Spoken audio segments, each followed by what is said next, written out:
O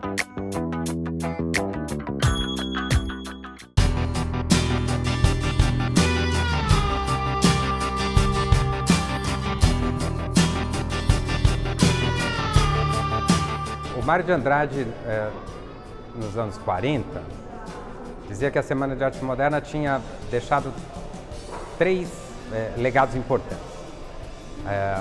A liberdade de pesquisa estética,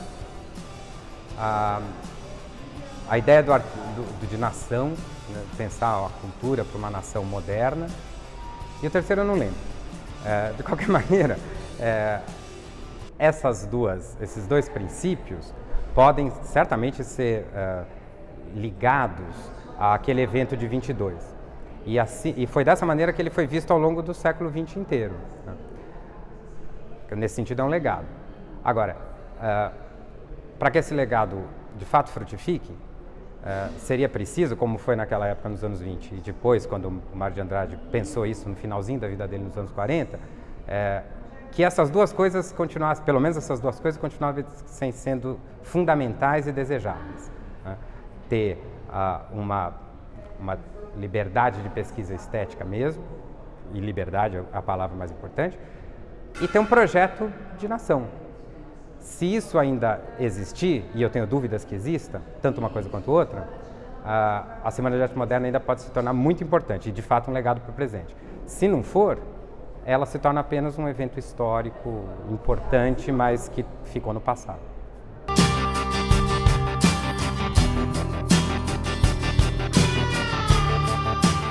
A rigor, pode-se dizer que a Semana de Arte Moderna foi feita, de um lado, pelos modernistas, evidentemente, associados ali aos seus financiadores, que era a elite paulista daquele momento, por um lado, e, por outro lado, pela atuação deles nos jornais. Quer dizer, os jornais não apenas divulgaram a Semana de Arte Moderna como um evento polêmico, mas principalmente depois, logo em seguida, ainda nos anos 20 e nos anos 30, transformaram a Semana de Arte Moderna quase num mito, ao discutir, rediscutir, polemizar o tempo todo esse tema. Então, nesse sentido, ela é absolutamente fundamental.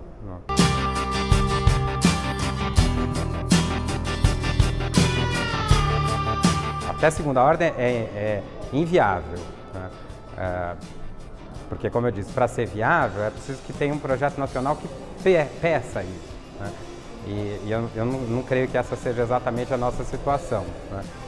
E numa época em que se acostumou com a ideia do choque, que naturalizou a ideia do choque, quer dizer, nada mais é chocante porque tudo que era chocante parece que já foi feito, né? Esse tipo de ação, ela pode no máximo se tornar uma ação de mídia e desaparecer logo em seguida. Né? Para ficar desse jeito, eu tenho a impressão que não tem mais condições de acontecer.